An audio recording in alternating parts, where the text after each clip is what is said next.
सरकार बना दो। मैं तो कह रहा हूँ सरकार छोड़ो, इस बार तो 10 MLA बना दो, भजनलाल के ऊपर बैठ जाता कूद के 10 में मैं ही चलाता सरकार पूरी। पाकिस्तानी फौजी और चाइना के फौजी एक ही चीज से डरते हैं, जहां आर्मी खड़ी रहती है।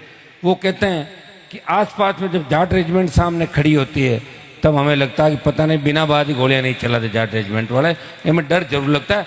बाकी छोटी मोटी रेजिमेंट हो तो हम नहीं डरते, हम खुद ही परवाह नहीं की। सही बात करने का और इस कौम का सम्मान देश में बढ़ाने का मैं चाहता हूं कि देश के हर कोने में बात चले कि ये कौम जिसने देश की रखवाली के लिए मुगलों का दिमाग ठीक किया, दिल्ली पे राज किया और मोहम्मद गजनी और गोरी को उन्होंने धूल चटाई, और इतिहास जिसके संघर्ष और वीरता चाटा पड़ा है, लेकिन जो सम्मान महाराजा सूरजमल को मिलना चाहिए था वो देश के अंदर मिला नहीं।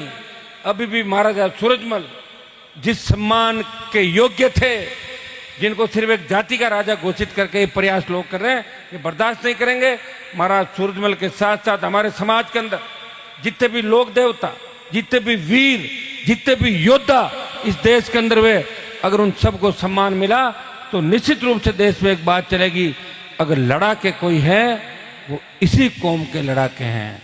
और ये वो कौम है जिसने आजादी के आंदोलन से पहले अपने दूसरे ओबीसी के भाइयों को, शेड्यूल कास्ट के भाइयों को साथ लेके उंगली पकड़ के उनके खिलाफ जिस तरह सामंती ताकतें अत्याचार करती थी, उनको बूथ तक लेके गए 52 के अंदर, उनको वोट का अधिकार दिलाया, उनके लिए लड़े, सर कटवाए, सीने पे गोलियां खाई।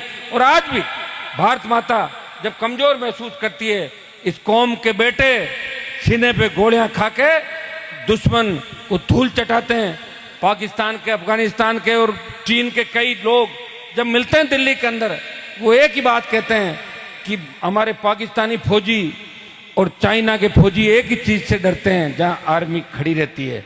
वो कहते हैं कि आसपास में जब जाट रेजिमेंट सामने खड़ी होती है तब हमें लगता है कि पता नहीं बिना बात ही गोलियां नहीं चलाते जाट रेजिमेंट वाले, हमें डर जरूर लगता है। बाकी छोटी मोटी रेजिमेंट हो तो हम नहीं डरते, हम खुद ही परवाह नहीं की। सही बात। तो अमेरिका के अखबारों ने छापा कि कारगिल की लड़ाई के अंदर 20,000 फीट ऊंची पहाड़ियों पे 50 किलो गोला बारूद और AK-47 लेके एक व्यक्ति चढ़ता है सीधा पहाड़ी पे और दुश्मन को ढेर करता हुआ आगे बढ़ता है। वो जाट रेजिमेंट का जवान है। मैं जाट की बात इसलिए कर रहा हूँ कि आज जाट समाज के कार्यक्रम के अंदर आया हूँ, हमें दूसरे समाजों को भी आवश्यकता है। जाट बड़े भाई के रूप में चलेगा राजस्थान के अंदर, बाकी भाइयों को साथ लेकर हम बद्री जी बैठे हैं। हम तो चाहते हैं कि प्रजापति समाज हमारे साथ जुड़े। बीजेपी को वोट डालते हैं, एक टिकट इनको देता नहीं कोई बीजेपी वाले, एक देवे पूरे राजस्थान में। और कितना वोट आप लोग देते हो, सारे समाज वोट देते हैं। ये हमारे थान सिंह जी के समाज को देखो, मंत्री बनाया क्या? कितने समाज हो गए भाई? थान सिंह जी क्या मंत्री बनाया अपने राजपुरोहित को? कितना टाइम हो गया? आजादी के बाद मंत्री नहीं बनाया। मेरी सरकार बना दो। मैं तो कह रहा हूँ सरकार छोड़ो, इस बार तो 10 MLA बना दो, भजनलाल के ऊपर बैठ जाता कूद के 10 में मैं ही चलाता सरकार पूरी। 10 ही नहीं बनाया आपने, तो एक ही मुश्किल से वेंटिलेटर पे डाल दिया था। अब खाली बातें करके नारेबाजी, रील बनाने से काम नहीं चलेगा। रियल